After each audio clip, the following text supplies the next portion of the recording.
चौथी पातशाही श्री गुरु रामदास जी महाराज एक बार अपने लंगर की व्यवस्था देखने के लिए उस ओर गए। वहाँ पर एक हिंदाल नाम का व्यक्ति बड़े प्रेम और प्यार के साथ आटा मारने की सेवा किया करता था। वो ये सेवा काफ़ी समय से कर रहा था।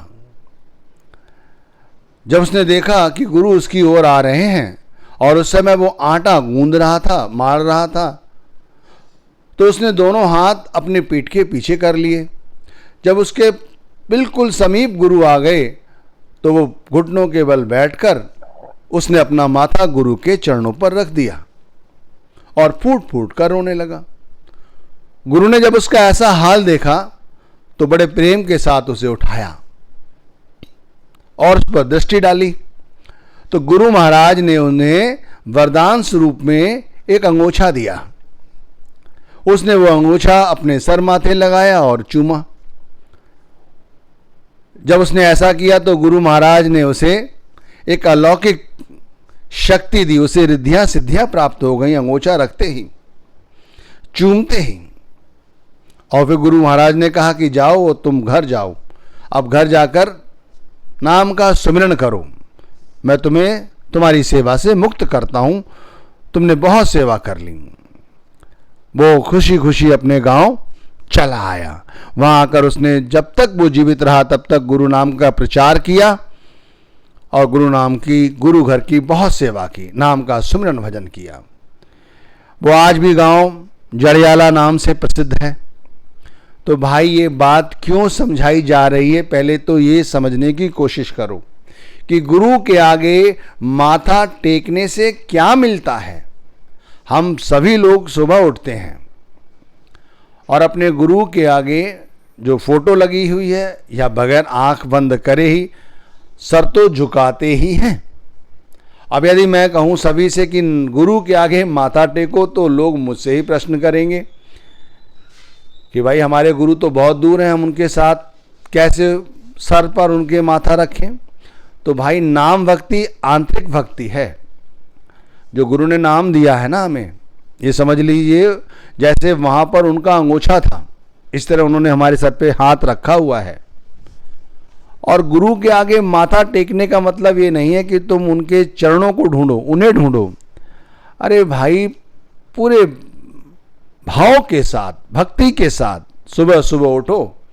जिस स्थान पे उठे हो उसी स्थान पर कम से कम अंदर तो ऐसा एहसास हो कि हम गुरु के आगे, अपने सदगुरु के आगे पूरी तरह से अपना माथा झुका रखा है। माथा झुकाना केवल कार्रवाई मत समझो, जैसे हम उठते हैं हाथ जोड़ के आगे चले गए, घर से निकले, गुरु का फोटो लगा हुआ है, हाथ जोड़े चल दिए। नहीं भाई, ये कार्रवाई नहीं है। इसे ऐसे समझो, माथा टेकने का मतलब है जो हमारे अंदर विषय विकार हैं उन सभी को हमने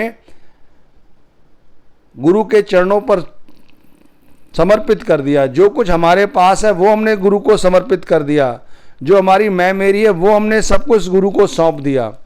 और जब तक हमारा सर नीचे रहा तब तक जो कुछ था सब कुछ सौंपते रहे, पूरे प्रेम के साथ, भक्ति के साथ।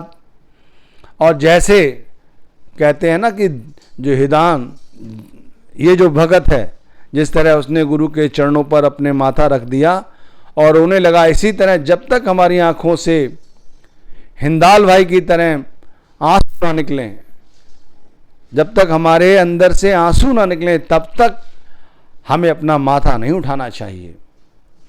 भाई ये बात अनुभव पर आधारित है। जब ये कथा सुनी तो मैंने आपके साथ रखी, साझा की, तो अनुभव आपको मैं यही कहता हूँ, ऐसा ही होता है। यदि प्रेम के साथ गुरु के आगे माथा झुकाओगे तो भाई जैसे उसे रिद्धियाँ सिद्धियाँ प्राप्त हुई, इसी तरह हमें भी बहुत कुछ प्राप्त होता है। वैसे हमें माथा झुकाने से प्राप्त क्या होता है भाई? माथा झुकाने का मतलब है हमने अपने आप को गुरु को पूरी तरह से समर्पित कर दिया है और गुरु का जो शब्द है जो हमें मिला है, हमने उसका नाम का जपना प्रारंभ कर दिया है। नहीं किया तो करना शुरू कर दो, नाम को जपो। और केवल नाम जपने से ही काम नहीं चलेगा। ये जो भावनाएं हैं, जब भाव आते हैं ना, अंतर में जब गुरु के प्रति, परमात्मा के प्रति, नाम के प्रति जब हमारे अंदर में भाव उपजते हैं, तब हमारे अंदर एक धुन है वो उत्पन्न होती। ये धुन परमात्मा प्रकट नहीं कर सकता, ध्यान रखिए, ये केवल सतगुरु ही हमारे अंदर से प्रकट करा सकता है और कोई नहीं। यहाँ पर भी गुरु ने ही उन्हें रास्ता दिखाया कि जाओ अब तुम सेवा छोड़ो और वो सेवा करो जो जरूरी है। समझे आप? बहुत सारे लोग, हम भी बहुत समय से सेवा कर रहे हैं, पर हमारे अंदर प्रेम नहीं पनपता, भाव नहीं उत्पन्न होते। इसका मतलब अभी हमारी भक्ति में कमी है, हमारे भाव नहीं आए। अगर सही तरह से हमारे अंदर भाव भरे तो सहज ही रूप से, कहते हैं ना, साचे शब्द सहज धुन उपजय, मन साचे लिवलाई, ये तीसरी पातशाही ने कहा है। साचे शब्द सहज धुन उपजय, मन साचे लिवलाई, अगम अगोचर नाम निरंजन, गुरुमुख मन वसाई। देखो, ये अगम अगोचर नाम है जिसे निरंजन कहा गया है, और ये गुरुमुख मन वसाई, जो गुरु के प्यारे हैं, जो मनमुख नहीं हैं, गुरुमुख हैं, वही अपने मन में इसे बसा सकते हैं। इसके लिए सबसे पहले अपने आप को गुरु को समर्पित तो करो। साचे शब्द, ये सच्चा शब्द है, लिखने पढ़ने वाला नहीं, ये धुनात्मक शब्द है। और जब इसके साथ हम जुड़ जाते हैं, इसकी हम सुमिरन करते हैं पूरी तवज्जो के साथ, तो सहज धुन उपजे, और वो सहज हमारे अंदर गुरु ही तो उत्पन्न करता है, और यही हमारे मन में वस जाती है। साचे शब्द सहज धुन उपजे, मन साचे लिवलाई। तो भाई ये समझने की कोशिश करो कि हमें ज़रूर अपने सतगुरु के आगे रोज रोज पूरी प्रेम भक्ति के साथ अपना माथा उनके चरणों पे रखना चाहिए। चौथी पातशाही ने जैसे कहा है, अनहद धुन वाजह नित वाजह, गाय सतगुर बाणी, नानक दात करी प्रभु दाते, ज्योति ज्योत समाणी। अनहद बाणी है, ये अनहद धुन है, और ये अनहद की धुन नित बजती है, नित गाई जाती है, और ये सतगुरु की वाणी है, सतगुरु की, ये सच्ची वाणी है। नानक दात करी प्रभु दाते, ज्योति ज्योत समाणी। वही इस ज्योति से ज्योत होकर एक हो जाता है, यानी वो परमात्मा में समाहित हो जाता है, जिस पर परमात्मा स्वरूप सदगुरु दया करते हैं। नानक दात करी प्रभु दाते, जिस पर वो दया करते हैं। तो भाई हमें भी चाहिए कि हम अपने सदगुरु के आगे नित्य प्रति सुबह शाम उठते बैठते अपने गुरु के चरणों पर माथा लगाए रखें, क्योंकि बगैर ये किए हुए हमारा काम बनने वाला नहीं। और गुरु के आगे माथा टेकने के लिए ये नहीं है कि गुरु के पीछे पीछे दौड़ो, गुरु के पीछे दौड़ने की भी ज़रूरत नहीं है। जो गुरु ने नाम दिया ये काफ़ी है, ये बात समझने की कोशिश करो, ये काफ़ी है, इससे ऊपर कुछ नहीं है। जो शब्द का जो हम सुमिरन करते हैं यही सब कुछ है। और इस सुमिरन के साथ यदि हम अपनी लिव को जोड़कर रखते हैं तो हमें बहुत कुछ प्राप्त होता है। वो वाणी भी प्राप्त होती है, सदगुरु का प्रेम भी प्राप्त होता है। कहते हैं पांचवी पातशाही, गुण गोविंद नाम धुन वाणी, सिमृत सासत वेद वखाणी।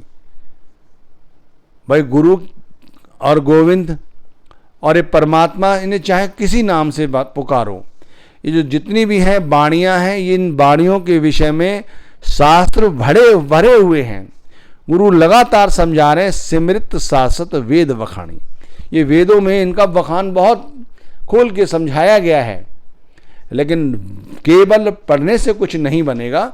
इसके लिए हमें अपने आप को गुरु चरणों में समर्पित करना पड़ेगा।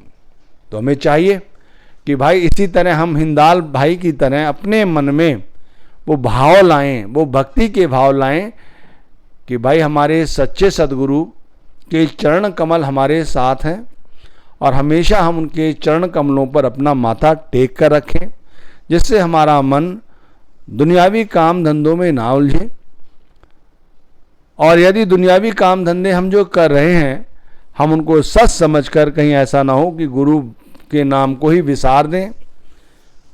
मैं तो सभी से यही आग्रह करूंगा कि सुबह उठो, जैसे भी उठते हो गुरु के चरणों पर अपना सर रखो, अपना माथा टेको और उनसे सब कुछ उनको सौंप दो और फिर उनसे उनकी भक्ति मांगो, उनके सच्चे दर्शन मांगो, उनकी प्रीति मांगो, भाव मांगो, आंखें गीली रहे उनकी याद आते ही, इस तरह की भक्ति मांगो।